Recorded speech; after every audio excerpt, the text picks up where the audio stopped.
a big one on Sunday at 4 p.m. Manchester United versus Liverpool. The match that Sir Alex Ferguson bloody loves. He does. Although maybe not so much in recent times. But it's still a huge one. It's still a huge one. Are we going to see Federico Chiesa? Possibly. I think we shouldn't expect too much from him too soon. The fact that he looks wonderful in the kit and he speaks excellent English already, which was a bit of a surprise to a lot of people, shouldn't really distract from. There's a reason that Liverpool got him for this price. 12.5 million. Because he is a reclamation project of sorts. Now, we know the abilities here. I think it's a very palatable gamble for Liverpool, as I was saying on Ask OTC today, because there's a massive upside. I think if it doesn't work, as a sunk cost, it's fine because it's not really cost that much, and even when you add on the wages.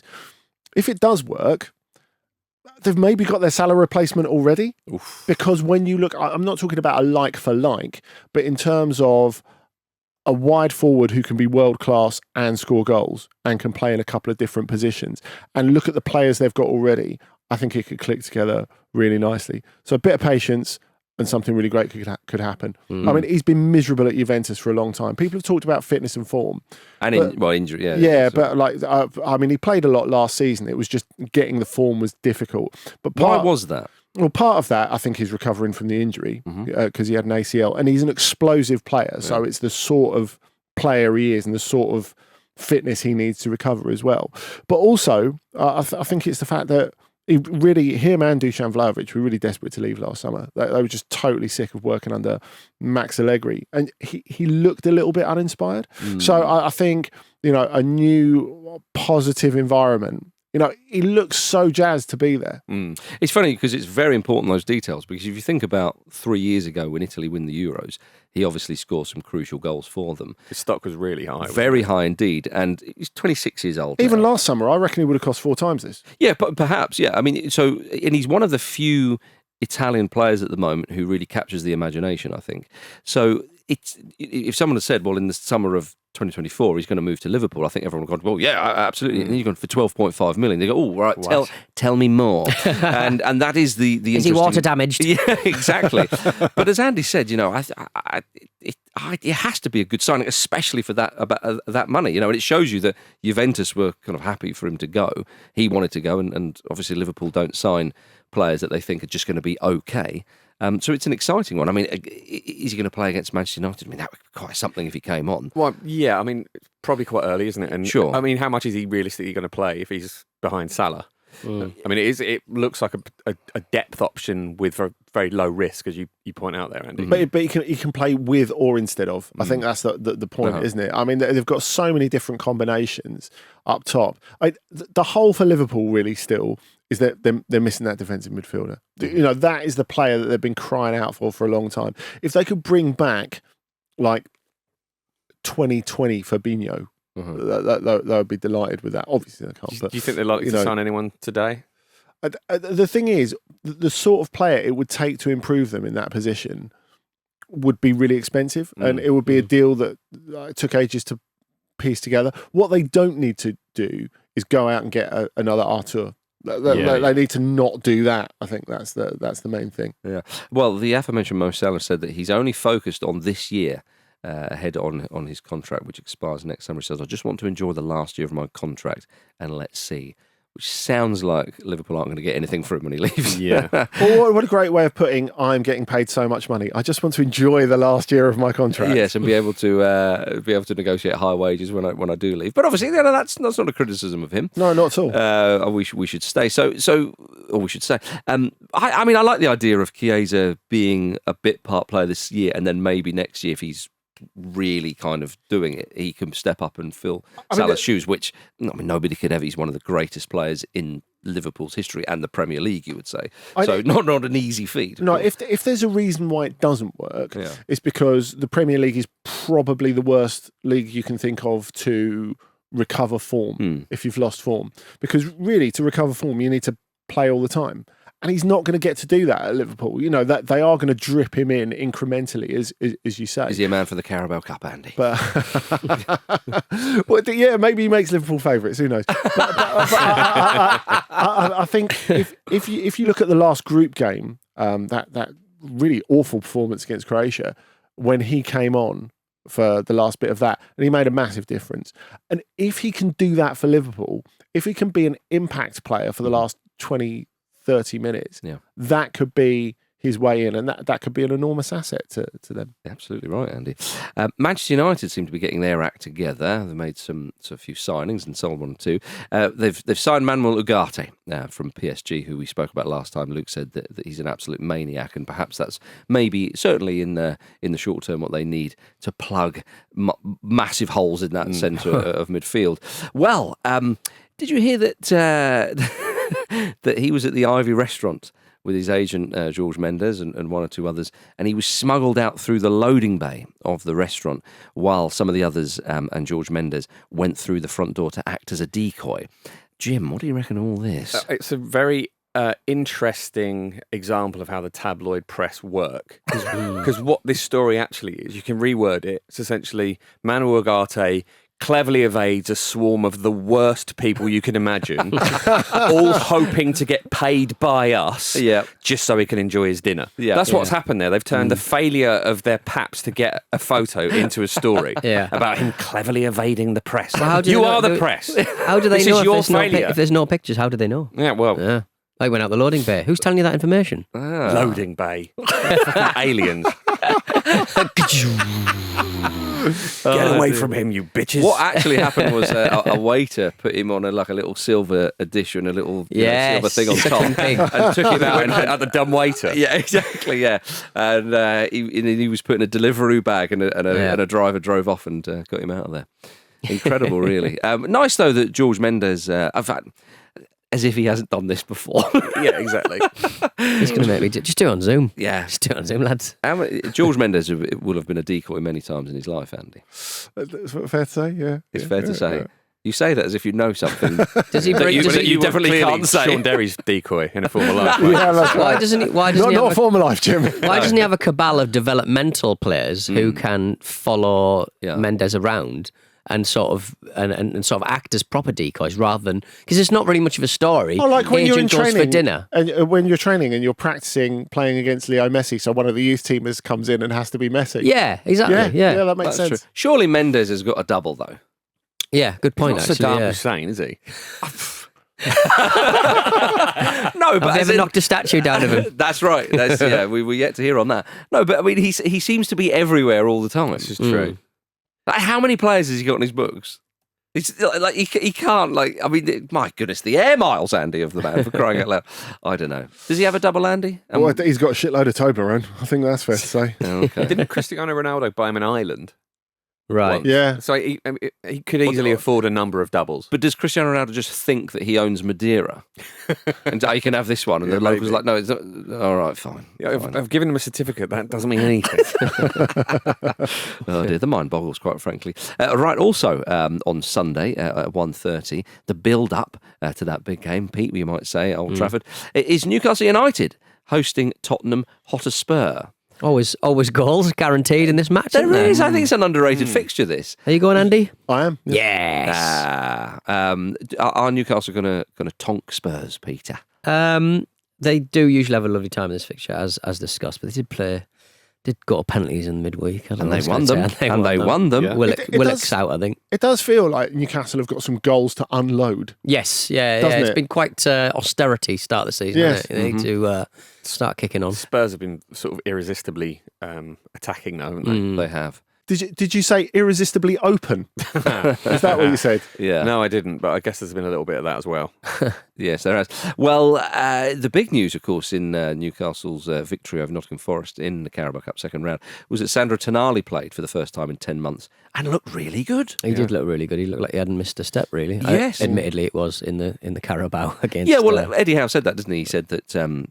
despite what happened, he's still not match fit necessarily for the cut and thrust of Premier League, even though Forest are a Premier League side, but it is the cup where teams kind of experiment a bit. But people were impressed with his performance and with his fitness. Yeah, I mean, I think the conditioning of the Newcastle United squad has been pretty good this season. But Tino, what am I talking about? Tonali, in particular, looked really, really good. I mean, there's not really many excuses, is there? Really, he has just been kicking his heels at training. But there's nothing like the game, though. Is there? And also different, right? Also the mental fatigue you get, because it's all very well saying he can run around the pitch for 90 minutes in reserve games or games play behind closed doors, or whatever he could have been allowed to do, which was perhaps nothing, but certainly what he would have done in the build up to this when the ban was finished. It's like an unprecedented way of adapting to English football, isn't it? Like playing 10 games and then having a year off just training.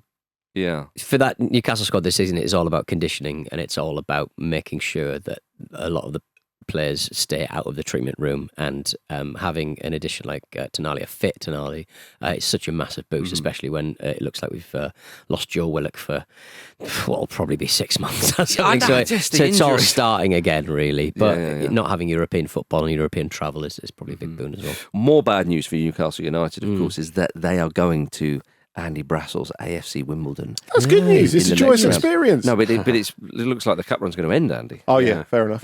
Fair enough. On Newcastle side, yes. And will that affect? Because obviously you do a bit of work up there.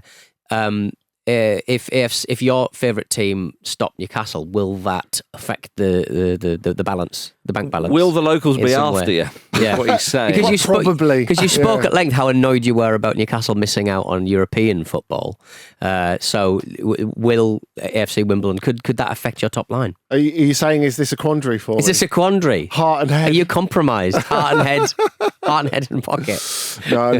It's got to be the Superdons here. It's got to be the Superdons. Yes, come on. And I'm really glad actually, because obviously when the draw's about to happen, I thought, oh yeah, Newcastle away would be quite fun. But then when it's at Plough Lane, you're like, yeah.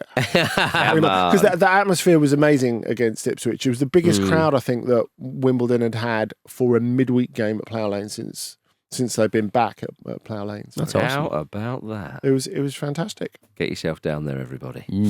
Right, Kylian Mbappe has been hacked. Well, his Twitter account described Spurs as shit this week. And you may think, well, has it really been hacked, Jim? Well, he was hacked because another post said Manchester is red.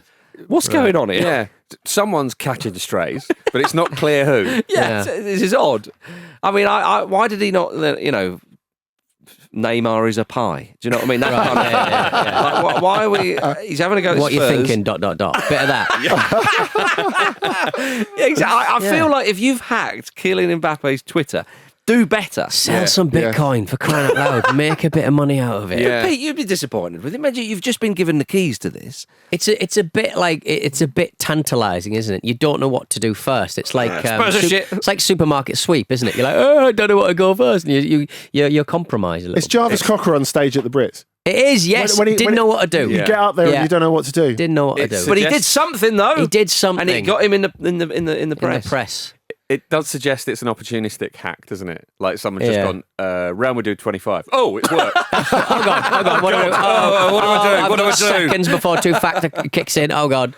Yeah. When you said Kylian Mbappe had been hacked, I thought the second half of that sentence was going to be, which explains why he still hasn't scored a goal in La Liga. Because Real Madrid played Crawley Town the other week in the Cup. Why does anybody follow a footballer of that? I know what you mean. Of that kind of, when you get to that level, you become like a Apple. You know what I mean? You become this kind of like homogenized kind of feed grab of just things that Kylian Mbappe's been up to, but on a very corporate level. You're not getting anything out of that. You're not getting any kind of nuggets that haven't been homogenized and sort of dampened down and pasteurized to within an inch of its life. What are you getting out of following Kylian Mbappe? I know he's probably got millions and millions of followers, but what are you getting out of that? In the hope he gets hacked. Yes, and it's for days like calling Spurs a shit. These people who played the long game, they loved that when that came out. We're reading this second hand, essentially. If you'd have hacked him, what would you have said?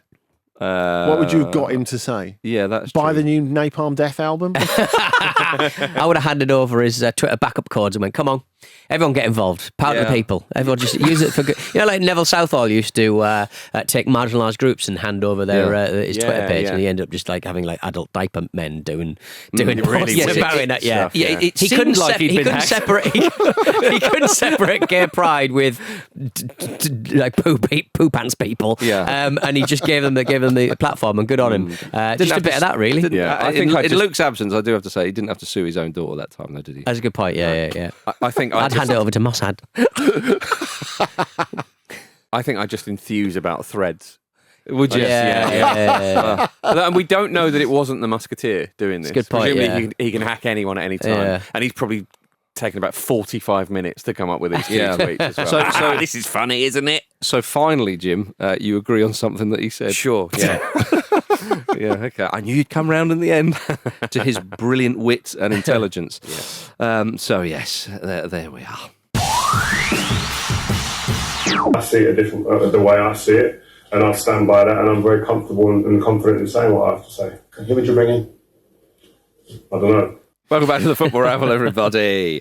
Before we talk about that monstrosity of a draw in the Champions League, quick mention for Chelsea, who marched through in Europe last night. They won 3-2 on aggregate. Nearly happened. It nearly happened. Luke Moore, with his prediction of Servette going through, wasn't too far away. Ultimately wrong, though. It's ultimately wrong because Servette could only manage a 2-1 win. But my goodness, Andy, a little bit close for comfort for those Chelseas. Yeah, that's right. It gets proper riotous in Geneva, it turns out, doesn't it? Swiss fans are mad, aren't they? We saw that when all the way back when Fulham played Basel in the Europa League at the Cottage, and there was a man who had his torso on display, Peter, you and I particularly taken with him, and he was like a lot of those, not say a lot, sort of a number of football fans that you get abroad really, not just in Europe, but further afield, where he's like a leader of war. Yes, you know, with a megaphone and proper man and woman screaming. That I don't know if it is. It may well be in some parts of the world, but that should be a proper job, salary, everything. For the club. It's incredible, really. They should really sort of build in the platforms that you see in like LA Galaxy and stuff, where you got those little platforms where you got a guy playing a guitar or a drum or something. A mini cherry picker. Yeah, a little mini cherry picker. Otherwise, they're very zen, very quiet because they've got to save their voice. A lot of meditation, a lot of yoga. When it comes to match day, it all comes out. It certainly does. Hard luck, Servette, but well done, Chelsea. A fabulous night in Europe for them. Now, speaking of fabulous European nights, we've got loads of them coming up, haven't we, Jim? So many. So many. It's unbelievable. The new Champions League format, of course, was drawn for the first time, and as we know, each team will play 8 opponents in the expanded league system. It was, from the reports I read of the event, it sounded like a rather confusing and uninspiring event. Yeah. I watched it and I thought it was never going to end. I went. It was just an hour, Andy. You should be thankful it was just one of those hours. Yeah, but the thing is, the way that they'd the way that they'd briefed on it was that it was, you know, all AI now, and it was going to be like really simple. And what did they say? It was going to take the laboriousness out of the draw, or something like that. But you still had half an hour build up.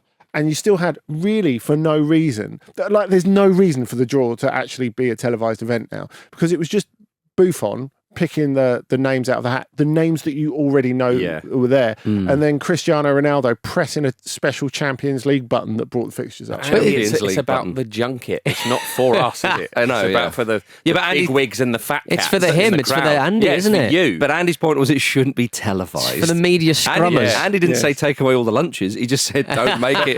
But could you imagine what sort of horrific den of iniquity that would be if they didn't televise it? Wouldn't that be better? And then we get the reports and go, blimey, get that on TV. Do you know what I mean? Do you not think that, like, less is more, Jim? Isn't it weird that, like, it's all done by like computers, right? Yeah. There's random selections, so like that's quite funny. But if they just did it, they could get. If they did it all at once, everyone would go cheating. Yeah. But if they do it one by one, not cheating. I did think that, though. You're right, like, because apparently it was a bit of an anticlimax to it, because obviously normally how it pans out, you go, oh blimey, they're playing them and all. But you're right, Pete. If it's just like, and here's the draw, bang, and it's on the screen, it's like, oh, I'd love that. That'd be great. That would have been genuinely funny. It would just be like the whole point is it needs to be like fixture release day, doesn't it? Yeah. Where it like comes out now, and basically you're watching them have fixture release day on stage. It was like, you remember when the Americans invaded Iraq and they were knocking down that statue and it took all day?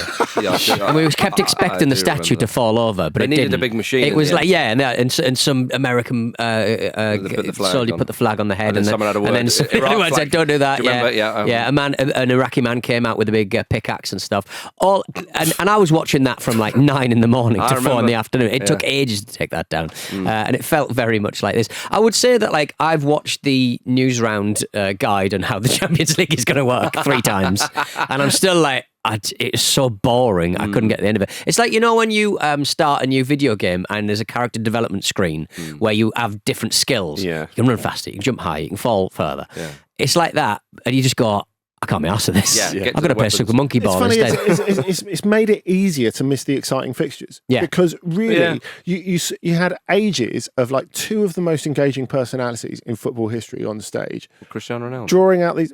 Well, he is an engaging personality. You might say he's dislikable, but he's a huge figure. And you see that... Piers Morgan over him. and you see them for the best part of an hour, drawing out fixtures between the best teams in football. And at the end of it, you can't remember what any of the fixtures are because you're just like... I'd have Ant and Dec doing it. Dull. But I tell you what, though... You know, apparently the organisers were worried about being hacked. Because apparently in the draw for the 2022 World Cup there was a cyber attack on it. It's like, that'd be amazing, wouldn't it? So Real Madrid have got Al Nasser. What? Yeah. Where did the hat come from? We should say it was a good opportunity for UEFA President Alexander Sefrin to have a bit of banter. There was He's all personality, that guy. He is. There was a video of him doing a sort of a James Bond sort of sketch. The film was unreal. Yeah. It was absolutely unreal. Ibrahimovic involved, obviously. Slightly high budget, you might argue. Cristiano Ronaldo, the aforementioned, he was given an award for being the competition's top scorer. He said when collecting the award, the Champions League and the goals are like ketchup. When you open the bottle, it keeps coming. It's a man who doesn't drink ketchup. Drink ketchup? I suppose you sort of half drink it. You do drink it, yeah. But that's wrong, isn't it? That's not what happens with That's one hell of a cheat meal. Just like sitting in your chair. Maybe that's his secret. And you pop the chips in quickly. Yes. Okay. Well, like a hot dog eating contest. A bit like that. I think we can all... I'd love to see Cristiano Ronaldo in a hot dog eating contest. He'd win it, Jim. Yeah, but he would hate himself for it because he wouldn't want to. He wouldn't want to do such an unhealthy thing, but he would have to win. If you were against him, you would just have to keep reminding him of what it was doing to his abs. Yes. And so I think he'd be crunching as he did it. True. I mean, surely they need to do something like that for next year because Joey Chestnut got banned, didn't he? I don't know who that is. Who the hell is Joey Chestnut? You don't know who Joey Chestnut is? I'll be honest, I looked at Pete there and Pete was blank. He's like the world champion hot dog eater. I'm disappointed in you for not knowing that. I'm sorry. I'm very disappointed in you. I know, right? Anyway. I've got some news about John Joe Shelby in Turkey if you want that. He's just moved clubs. This is too weird. I want to hear about Chestnut and then I definitely want to hear about Shelby. The thing is, Joey Chestnut is like a multiple winner of the world hot dog eating competition. Is he an AFC Wimbledon fan? No. No. But so he got banned from last year's competition, because he took filled his stomach with acid. He took a sponsorship from a vegan hot dog company. Oh, and the company who sponsored it was just like, this is bullshit. We've given you everything, and you went and signed with like a vegan company. Oh, wow. That is Route 101 kind of like Mad Men kind of like advertising, Madison Avenue meeting. Who should we get for our vegan sausage company? The man who ate all of the sausages. he's eaten all the meat ones. He's now got to move on to these ones. Yeah. What a redemption arc. Could have chestnuts in him as well. Well, there you go. I suppose. True. Hence, that's how he got the name. Yeah. True. That's how he got the name. We will come back to John Joe Shelby. He's moved clubs. It's not interesting. It's a promoted side. Are you up Spurs? Is it? Are you up Spurs? Are they playing? Is that how you say that? Hey up Spurs. That's what I mean. Hey up Spurs. The most British sounding Turkish team. Well, gentlemen, before we move on from the Champions League draw, I suppose we should say what some of the fixtures are. Villa versus Bayern sounds interesting. You go. The end. Yeah, Fun. they've got Juventus at home as well. That's pretty great. And Celtic. Yes. It's a battle of Britain. Do you remember all that? Yeah. Yeah. It is What, the Battle of Britain? Well, no. Yeah, why are you looking at me? I'm not. I'm obviously. You got a bit of grey hair. Unbelievable. Have a go. I've got a bit too. True. You can watch it in colour now, can't you, I suppose? So, yeah, very disrespectful of me for some very important British history, damn it all. Any other takers, Jim? I mean, Arsenal are in there. Who on earth are they playing? We've got PSG, Atalanta away. Never played Atalanta before, which is interesting, and that would be difficult, obviously, I think Europa League holders. Arsenal do have some nice ones, like Sporting, for example, or Sporting Lisbon, Andy, as you call them. Yes, that's right. Monaco as well. Yeah, Monaco at home. Yeah. Sadly, I was hoping for a midweek trip to Monaco. That's Okay. the sort of thing I do, obviously, as you know. It's the type of life I lead. Well, you would Helicopter have incorporated the football into it this time. Absolutely, yes. So I think the balance, actually, of the draw for pretty much everyone has worked as planned, right? Yeah. And obviously the pot system, it seems, has worked as it was always going to work. And I'm keeping an open mind as to whether this is going to be good or not. Same, but it does feel like there's quite a big bottom half of the draw. It's like watching an England batting order in the 90s, really, isn't it? I'll take your word for it. All right. Bloody hell, Andy. Anyway, let's move on. Coming back. He's done with us. Liverpool play Real Madrid, as they often play aside from Madrid, I feel, in the Champions League. Yeah. If you go far, that's what's going to happen. Okay? Right. We're going to move on from that because you can look at the fixtures yourself, quite frankly, because it's absurd. I want to talk about the England squad. Of course you do. So soon after the last one. Can't get enough of it. Lee Carsley, interim manager, has announced his first England squad. First time in 8 years that a manager other than Gareth Southgate has named a squad. That's how long Gareth was in the job, Jim. That also, the way you've worded that suggests that it's going to be like jury service from now on. Well, just a different person is called up to pick the squad each time. Oh, man, it would be awful, dangerous. but it would be great if it came round my way. Notable additions that have been added to the squad. Tino Livramento, Rico Lewis, Lille's Angel Gomez, and it is Angel, not Angel, as Andy and Amanda Staveley have mentioned. Morgan Gibbs-White, and little lad called Jack Grealish. Yeah, is back in there. That's nice. It is nice. Morgs, though. Oh, Morgs. Yeah, that's brilliant. exciting. You like Morgs. Yeah. Well, those who were at the last Euros but weren't included this time, Carl Walker. Now, Lee Carsley did say this because apparently Manchester City are just gently bringing him back into action, and Carsley said, we're going to respect that. I think it's more probably that Carsley said, we know what you've got to offer. Yes. Don't worry. We want to have a look at won't other run you people. into the ground. No, exactly. Yeah, you'll probably do that yourself with that pace. Lewis Dunk's not in there. Aaron Ramsdale, Joe Gomez, Ivan Toney, Adam Wharton, who's been put down to the under-21s. Right, that's the biggest surprise for me. Well, and that's where we're going to talk about Angel Gomez, and the last one being Kieran Trippier. But of course, Kieran Trippier wasn't available because he announced his retirement from international duty. And just a word on Kieran Trippier's international career, actually. It was a fine international career he had, 54 caps. Would have had a lot more if it wasn't for Carl Walker, I think we could agree. But I do think that Trippier, because of what happened last summer, maybe with him being played out of position and people being sort of quite critical of that selection, or maybe him himself, or a mixture of the two, I honestly think Trippier's been a wonderful player for England. I mean, that's one of those football rules, isn't it? That last impressions last rather than first impressions. And I think that's very unfair in his case. I mean, he could have ended up being, if the World Cup semi had gone differently in 2018, he could have ended up really being England's Lilian Thuram, couldn't he? You know, the only goal he scored being against Croatia on the way to winning the World Cup. Yeah, but he's won two. Well, let's count the UEFA Nations. No, but he's been to two finals with England, of course. Yeah, only a handful of his England teammates have done that. But a really good, solid player for England, a very reliable option. I'd say more than solid. Yeah, okay. I think that even that's to do him down. I think I think that I hope people rate his England career properly, because I think a really, really good player. And I think, again, on another time, he would have had more than 54 caps. Not that 54 caps is a paltry amount, of course. So he will be missed, certainly by me, from the and a lot of others from the international setup. But I think probably with his age, he's crafted Tino Livramento in his own image. Exactly. That's absolutely fine. Indeed. So he goes out with his head held high, certainly. But back to Adam Wharton moving to the under-21s and effectively being replaced by Angel Gomez. I mean, would you have had Wharton in the squad, Jim? The way I see it in my crystal ball is that Adam Wharton looks like he's going to potentially be a really big player for England in the future. So I think as much kind of squad experience as possible is a good thing. But, you know, you can only pick so many players. This is an opportunity to rotate in some others who may well fulfil that potential in the same way. So, I mean, obviously, Lee Carsley's made his choice for good reason, but I was very surprised to see Wharton drop out. Is there not quite a sense of Carsley picking his guys? Yeah. Well, there's definitely a bit of that. I mean, Gomez, actually, for example. Yeah, I'm quite excited by Carsley and what's happening here. I think is it by the nature of where he's managed before? It kind of means that he does naturally go for more exciting players because they're younger and they don't have a. Well, his style of play, yeah, possibly. I mean, his style of play as well. That we've got not that much to go on, but the little we have with England at age cap level, I think with Carsley, he certainly talks a good game, and I think that he is, again, at international level, he has got enough. We've got enough evidence of his teams to see that he plays a different way to, say, Southgate's England did. And I think that he will build on that. He did say about winning the Euros, under 21 Euros last summer, he said that, we won the game, but in the final against Spain, he mentioned but we didn't have that control of the game.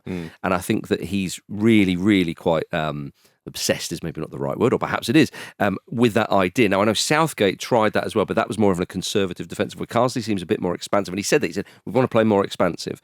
And Gomez is an example of this. Gomez, who was a more forward-thinking player, has been brought in. And doesn't give the ball away. No, but his composure on the ball, his technique, his intelligence. Last pass. All that business, Andy, you're absolutely right.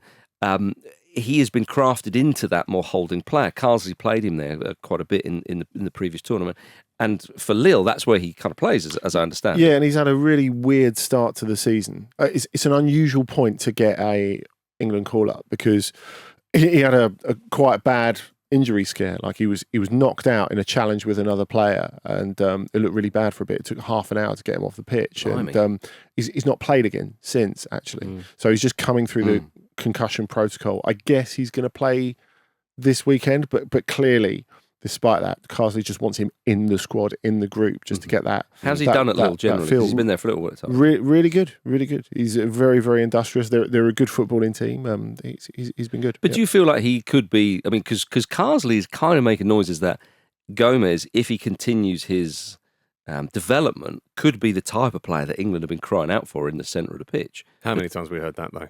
Well, indeed, but this guy, playing in a foreign league where they tend to do that kind of thing a little bit better, one might argue.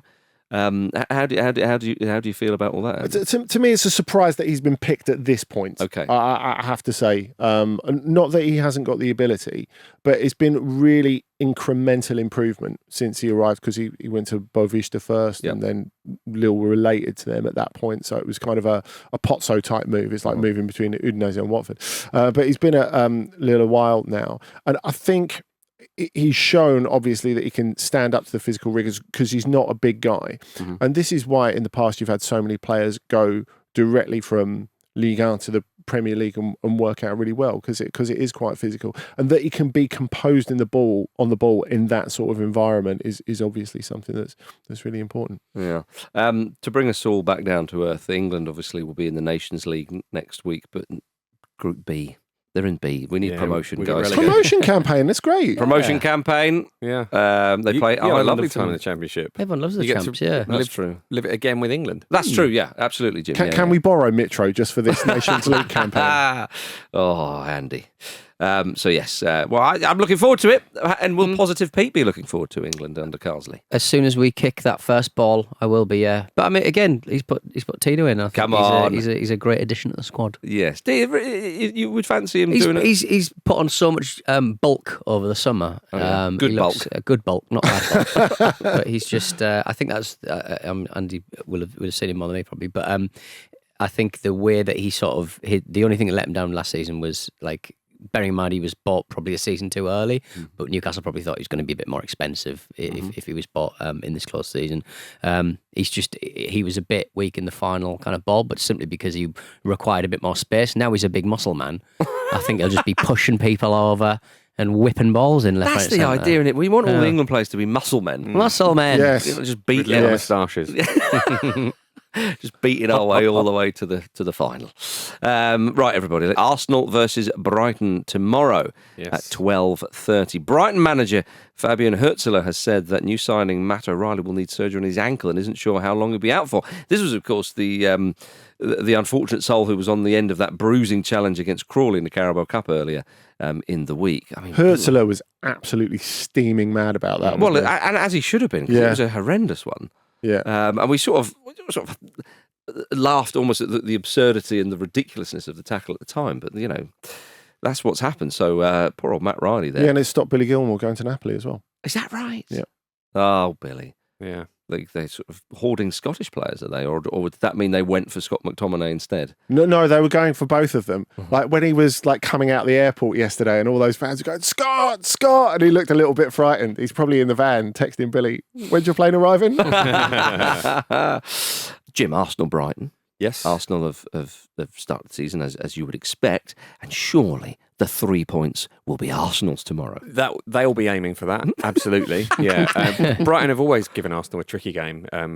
Essentially, the whole time they've been in the Premier League, home or away, and they've started so well. This is Arsenal have City and Spurs coming up very soon, both away games.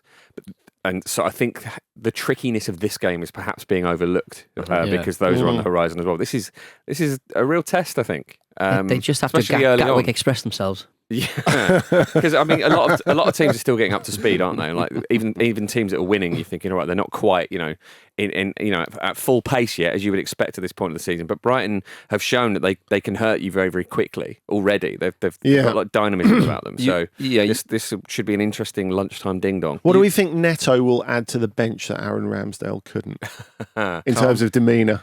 I think it will be quieter. But Serene. less sad. The sort of ghost at the feast feel won't be there. Yeah. Because Ramsdale has agreed to go to Southampton for £25 million, which is a transfer that's been in the works. I mean, interestingly, Aaron Ramsdale was at Southampton's promotion game dressed as Hagrid for like no reason. That's of come full circle. Yeah. Strange, was he doing some scouting himself there or something? Yeah. Dressed in disguises. What is Hagrid? Interesting get up for a job interview. He's like the groundskeeper. Oh, right. Is that his job in Harry Potter? Robbie Coltrane? Yes. From the TV show Tutti Frutti. A show that I think I only remember. What, him from Nuns on the Run? Him from Nuns on the Run, yeah. Oh, you're talking about language. Yeah. From that one scene in The Young Ones, yeah. Okay, I get you. So he was dressed as him. That is odd when you think about it. But maybe Southampton put two and two together and thought, well, he knows the stands, so he can.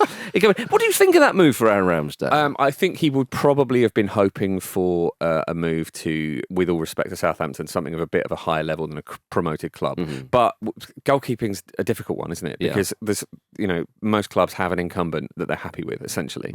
And I think it's a good move for him in terms of that he'll absolutely start all the time. You'd hope so. I think the fans will be on his side immediately because of this weird Hagrid situation. And it's a big signing as well. And he'll get to make a load of saves. And that really works in terms of getting picked for England, as Jordan Pickford has shown. And he's of a higher profile now just because he's been at essentially a top six club. And remember when he signed for Arsenal, where everyone was like, why are they signing him? He's been relegated twice. I don't think people feel that way about him. It's very modest to call Arsenal a top six club. You could have even said top two these days. I could have, Yeah. But that weirdly does sound worse. I know what you mean. I do know what you mean. But with I think it's a decent move. But I totally agree with what you're saying. I mean, I think he's at this point, he's got to start playing really. But I do worry because he was relegated with Bournemouth. And he was relegated with Sheffield United. You don't want to make it. Does he get back in that sort of goalkeeping? The only hat trick you want to pull is having a go at Rob Holding's hair, which is what he did 2 seasons ago. Is that right? Remember, Rob Holding scored and he went, he's only scored one with his new hair or something. Oh, did he? Yeah. I don't remember that. What a rotter. What a rotter. Yeah, I with Ramsdale, he's only had really in the Premier League 4 full seasons. Now he's 26, so I suppose that's not that's not a slight on him. But 2 of those he was relegated. 2 of those, certainly one of them was going for the title. So it's been feast or famine really with Ramsdale, you could say. And this is very much the latter. going on what everyone thinks is going to happen to Southampton. But look, there's a lot of football to be played, so maybe he would be a big part of Southampton staying up. It is a desperation to just play, isn't it? Yeah. Which is fair enough. But you want to go where somebody wants you. Yeah, as well. I mean, there's no other offers, Andy. It is a funny thing how like goalkeeping. If it was in a club context, if we're talking about it in an England context, just playing is good enough. Weirdly, which it kind of shouldn't be, because it's a completely different job being a goalkeeper for Arsenal and being a goalkeeper for Southampton. But as we've seen with the proto-resurrection of David De Gea, if you're just there, what sort of job you're having to do doesn't make any difference. I mean, he's turned into goalkeeping Jesus again, and he's only been at Fiorentina like 5 minutes. Well, David De Gea, not out. Yeah. I'm talking about David De Gea. Yeah, because Fiorentina knocked out Victor Orban's Puskás Academy. They did. He was absolutely brilliant, by the way, De Gea. Yeah. Love it. The hero. I imagine he's fairly fresh. That's very true. Dean Smith also says you're an encyclopedia of football. A what? An encyclopedia of football. I don't know what that means. When I pressed that button there, I sort of caught the corner of it, and I didn't think I'd hit it. It was a real snatch shot, and I'm really glad that it found nestling in the net. Last week, the Luke Nation got their first win of the season on Jack's Encyclopedia, beating Marcus in the third round. It's a simple game of categories. Are you ready to go? We're going to kick things off with Jim. Yeah? All right, good. The first round. Every club or country managed by dear Sven-Göran Eriksson. Oh, blimey. Every club or country. Long tail on this one. He sort of floated around all over the gaff. England. Woohoo! Lazio. Benfica. It's in there. Thailand. God, did he not? No, he didn't. That's annoying. He didn't. I'll have Mark on that face. Manchester City. Manchester City. Need to do that. Fiorentina. Sampdoria. What have you got, Spells? What have you got, Andy? Notts County. Never managed. Never in the dugout. Director of football. Yeah. That's not what he told Sol Campbell when he signed. I'm going to be managing in a second. Yeah. Well done, Marcus. Could have had IFK Gothenburg. You could have, yeah. You could have had Degerfors, Ivory Coast. Ivory Coast, yeah. Mexico. Thailand. Gothenburg. Couldn't have had Thailand. Guangzhou. Mexico. Shanghai, SPIG. We had Roma in there, Mexico, Leicester City, Leicester. and Shenzhen as well. The Chinese ones, I thought, if Andy plays this well and we go to the Chinese ones, Yeah. that'll be tested me. I would have only remembered Shanghai SIPG, to be honest. Can I just bit. say, Marcus winning this round is what Sven would have wanted. It's Exactly. absolutely right, yeah. Thank you, Marcus, and thank you, Sven. Indeed. Right, next round, Marcus, you're kicking things off. Every Dutch player currently in the Premier League. Our data is from Transfermarkt. Kenny Tete. Kenny Tete. Correct. Boo. Terrell Malacia. Certainly is. Joshua Zirkzee. Oh, good one. Justin Timbers. No, no. Not in there. You're thinking of Justin Timberlake. Yeah. That's what you closer call to Justin Timberlake. than Julian Timber. Julian Julian Timbers. Yeah. You can't have that one. He's not that one That's out. really piss poor. Andy, give us a Dutch oven.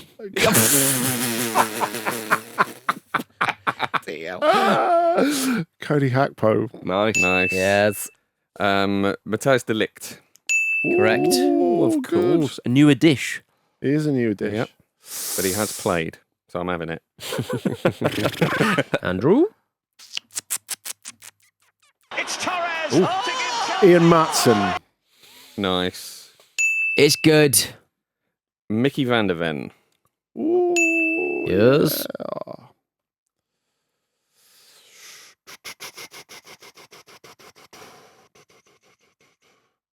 You know, if someone does this with your mouth, you're obliged to press that button.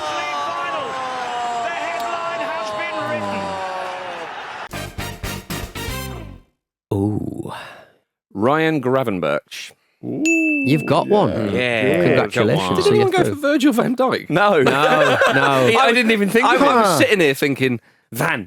Yeah, Who are the Vans? Why did I sort of muff my way trying to remember an Arsenal player's name pathetically when I could have just Congratulations, gone for Virgil Jim, van for that Dijk? round. Bart Verbruggen you could have had, Crescencio Somerville, Jan-Paul van Hecke. Justin Van Bieber.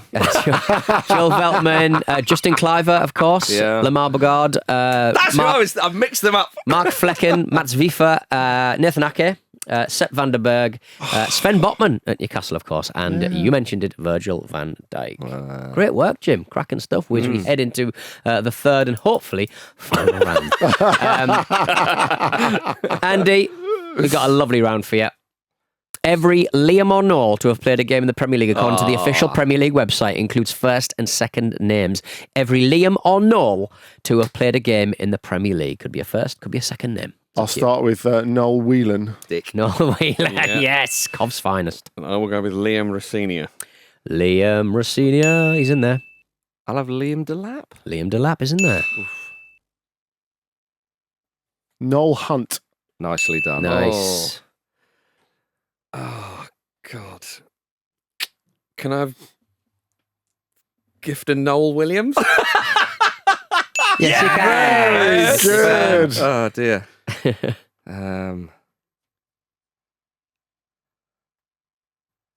It's Torres to give Chelsea a place in the Champions League final. The headline has been written. Liam Smith.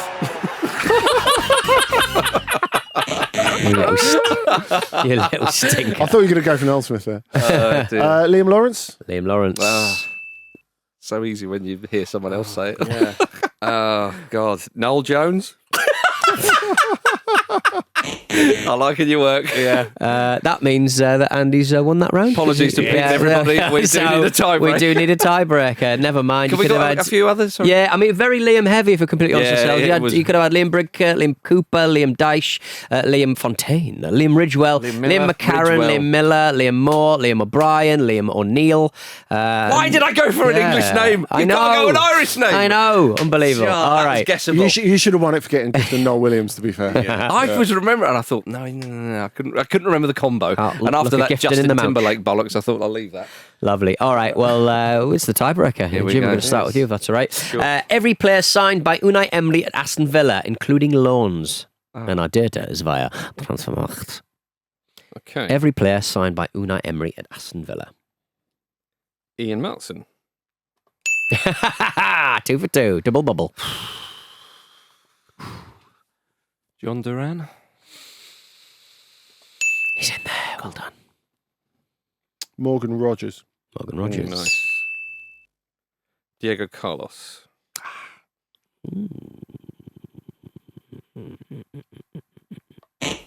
Oh, Really? I'm surprised at that. It's because of the Sevilla connection. It's made you think that he signed him.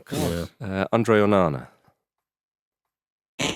No, it's not. It's not Andre Onana. It's Amadou Onana. My name's not even You mean- Andre, His mate. name's not even Andre. Do you know what I mean? Well, no, he's not even Andre, mate. Do you know what I mean? I just remember him saying the bloody word. That is ridiculous, Easily isn't it? done on the red carpet in this room. I thought of myself, well, oh yeah, he said Yeah. his own name. Yeah.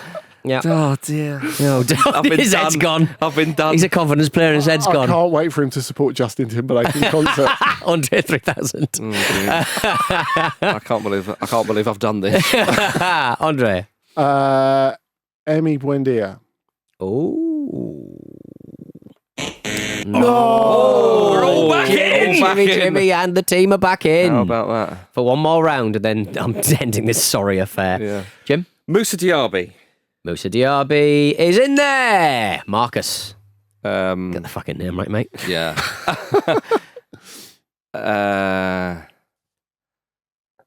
Leon Bailey. Oh, Andy, let's have one from you.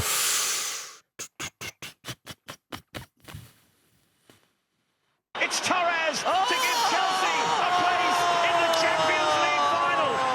The headline has been written. One Andy. Clement Lenglet. Oh my God.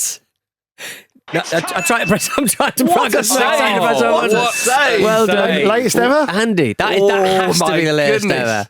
That's like 98th minute, isn't it? That's With impressive. injury time, Jim Campbell. His head's gone. Yeah. His head's gone. It's Torres. It's Pau Torres. Yes! Come on! This I like. Emi Martinez? Hmm. I think that might be before Emery. And therefore, Jim Campbell. Jim Campbell wins. Flawless victory. Here we go. What a tiebreaker, guys. what a blimey. First of the season. Yeah. You could have had Alex Moreno, Cameron Archer, Enzo Baranecki, Jaden Fillo, Gene Joe Gauchis, Costa Njelevic, Lewis Dobbin, Lena Sosa, Nicolo Zaniolo, Ross Barkley, Samuel Illing Jr. and Yuri Tillemans as well. Tillemans. But they haven't big been names in making there. any transfers for PSR purposes. We want to make that Cracking. Good win, Jim. Lot of fun. Yeah. How about that? Well, Thank you for the double assist. Andre. Thank you for watching a clip from the Football Ramble podcast. Don't forget to like this video and subscribe to the channel so you don't miss an upload. A single upload. Don't miss out on the uploads. The uploads are important.